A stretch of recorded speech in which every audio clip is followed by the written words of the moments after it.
What is up, everyone? It's JP McDaniel, and welcome to JP and Friends. Let's get a nice shot of the webcam now with light added in. Hopefully, I just blinded myself looking straight at that thing.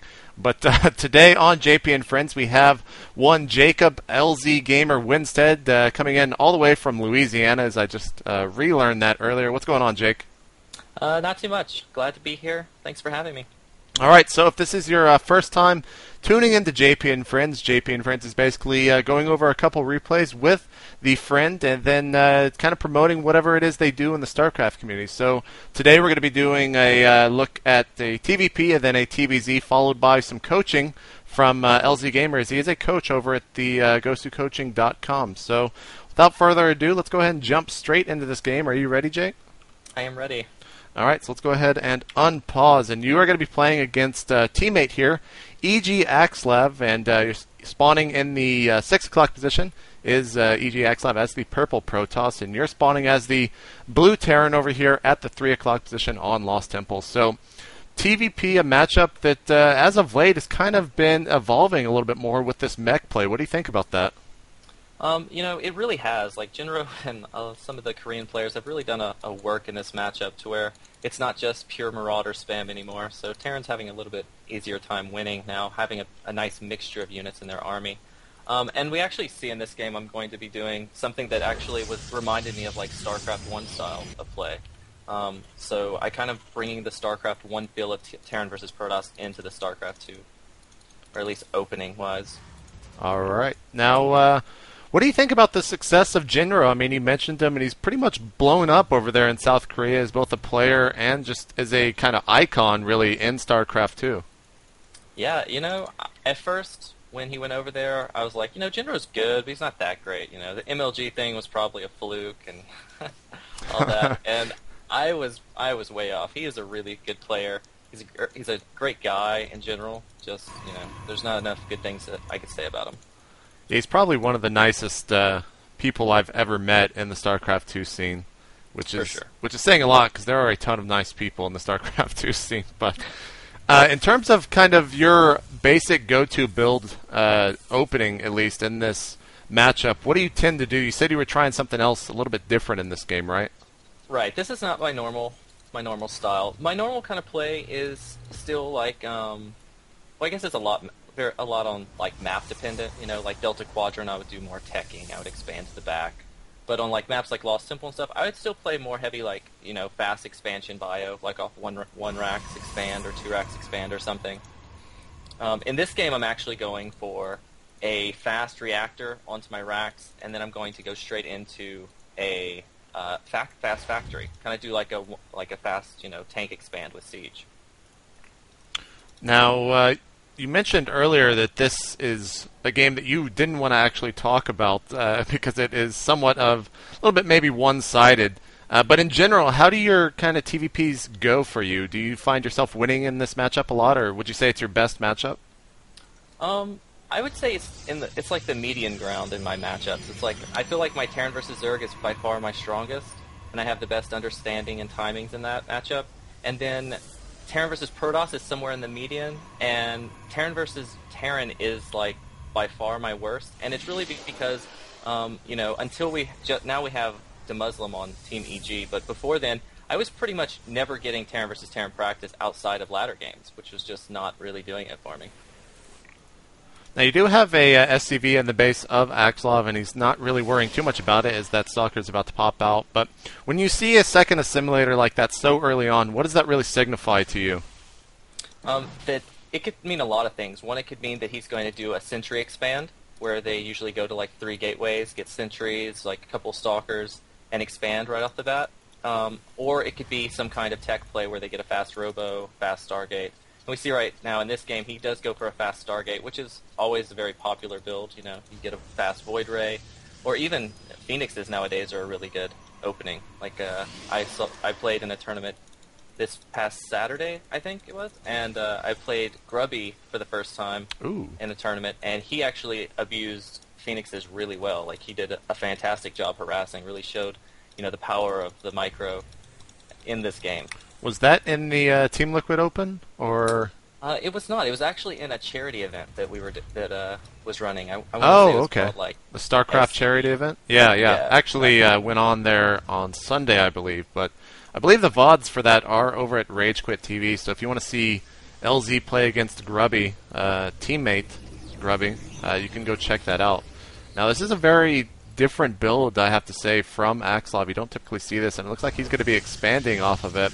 But possibly just putting some pressure on you with this Void Ray. And have you actually seen anything like this? Have you played against Axlov enough to kind of know what he's up to? Yeah, I mean, when you're teammates and you practice versus the player, the same players a lot, you see all kinds of stuff. And I know he's been working with Void Ray type openings a lot lately. And so I was kind of prepared for this, but his timing actually was, like the Void Ray got to my base way faster than I was actually anticipating, because we see that I did, cut a tank and got my command center before any tanks or even started my starport, trying to get a little faster expansion, and we see that the Void Ray does come, but because I opened with the reactor racks, I do have enough Marines where I can stall long enough or hold it off without taking too much damage.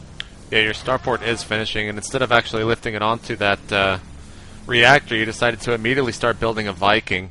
And he's got a nice position there. Your Marines really can't get a clear shot on him because he's abusing the fact that that command center is right in the center of it.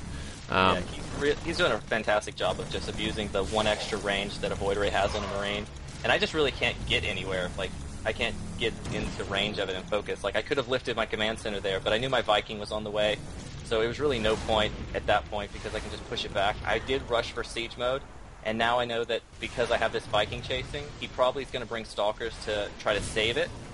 So because of that, I'm going to siege my tanks on the cliff where I can obviously snipe down any kind of, support that he might try to bring to save the Void Ray. Right. This is something that kind of earlier on when Axlov was just becoming a player, so to speak, and actually just joining EG a while back now, it seems, he was kind of all over the place when it came to his tech. Is this something you kind of approve of, or what are your thoughts on this now that he has also the Robo Bay and opening up of Stargate?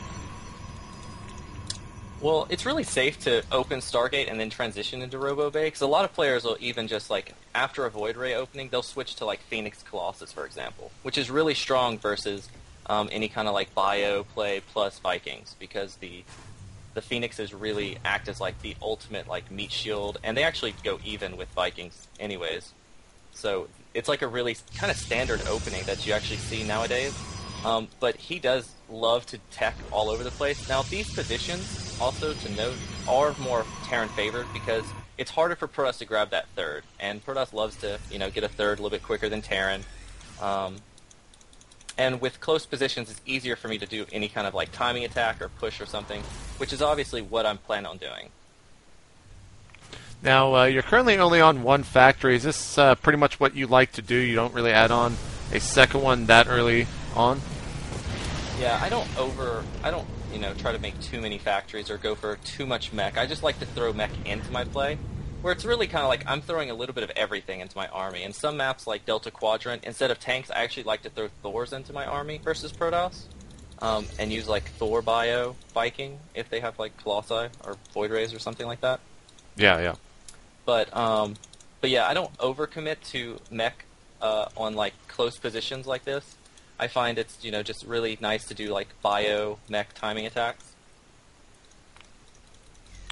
And another thing that some of the newer Terran players always kind of talk about, something that they have troubles with, is the fact of utilizing the mules and also the scans. What do you typically do in terms of hotkey setup for both of your orbital commands, and when do you generally scan? Well, I have simple rules when it comes to hotkeying. I have my first 1 through 3, is always my units. So 1 is going to be my main army, 2 is going to be my like a tank, for example, and 3 is either my support unit or like a harassing unit. So it'd be like a medevac if I was planning on like doing a 2-pronged attack, so it'd be like a drop. Or in this case, it's like tanks are in one hotkey, Vikings in the other. And then I have my main production facility always. I don't really hotkey like my factory and starport if I only have one of them, because I can just go back and click that by just double clicking my other base. So this is obviously something that he actually does a lot, and it actually works really well. Mass Void Rays are really strong once you get them in number. Sadly, this was not a great... I kind of caught his army out of position where he didn't get these like 4 extra stalkers to warp in. But he's still really good at utilizing like the positioning of the Void Rays to where I really just can't... I can't snipe him. I can't get my Marines into the battle easily. Like you can see I'm trying to come right now on the corner here trying to snipe. And it's being really difficult. Like these Void Rays are doing a lot of damage, more Void Rays are coming. He's really microing him really well to where I'm just not being able to you know, get the positioning I need. So I load up a medevac and drop and kind of use the whole drop command. And then I'm sniping the Void Rays while they can't run away using Stimpack. And of course I killed the expansion, so I was obviously way ahead regardless. Right. But this is just definitely like a different game, a different style of play that from both players really, even Protoss. You don't see a lot like Immortal speed lot, Void Ray. It's just not something that's that common. Yeah. It's something that, you know, Axelav also is like a master of upgrades. So if you take it to late game, he'll have like 3-3-3. And it's like almost impossible for Terran to win unless he's also doing such hardcore upgrades. Right. Oops. Now, typically, a lot of people always try, at least a lot of the lower level players, always try to find replays of certain Terran players and kind of learn from their games. Is there anyone like that that you try to learn from in the StarCraft 2 scene? I am actually not a big replay watcher. Like, the only replays I really watch are games where I lose and I don't know why I lost. And most of the time I know why I lost. It would be kind of obvious, but like, oh, well, I shouldn't have done that. That attack was stupid, or something like that. But the only games I really watch are like the GSL games. I'm a big fan of watching big tournaments like that. Like let's say I wasn't competing in MLG, I would watch every one of those things. Like I would just sit at my computer and watch the stream all day long. Right. But yeah, and typically no, there's not like one player that I like look for his replays to learn from. Even though I do like admire a lot of players like Jinro and Foxer and all those great players. All right, so I have loaded up this next replay, which is against Rhett. Have you done the same? Mine is loading right now. One sec. All right. Just shameless promotion. I'm not sure if I've actually posted this anywhere, but Rhett will be our guest tonight on State of the Game for our kickoff episode of 2011. You can, of course, tune in right here on the stream you are currently watching at 10:30 Central Standard Time. Do the time conversion, people. I don't want to see any more posts in the thread about how it started, or supposed to have started 30 minutes ago. So, you good to go? I'm good to go. Ready? All right, so let's go ahead and pop into this game. We're going to go ahead and start in 3, 2, 1, play. And you are playing against one Liquid Rhett here on Xel'Naga Caverns. Rhett spawning as the purple Zerg. It seems like all of our opponents, or all of your opponents, seem to favor purple for some reason. I know, and I'm blue. What's up with that? Hey man, it makes it easier on me as people kind of know your colors so far in this. So Rhett spawning over here at the 2 o'clock position on Xel'Naga Caverns, and you are spawning here as the blue Terran down here at the 7 o'clock position. Now, what are your thoughts on this map? Typically, it seems to be kind of a favorite among pro-level players. I think this is like the new standard of a map. Like, I really love this map. I think it's one of the most balanced maps, to be honest, all around the board. And also, it's not like, you know, it's not any kind of steps of war or anything like that where I think one race has a huge advantage over another. So this is by far probably my favorite map. Besides Lost Temple, which of course is every Terran's favorite map because they have all the cliffs. They've used that. I do apologize to the stream right there. For some reason, XSplit just decided to zoom in 100% on what I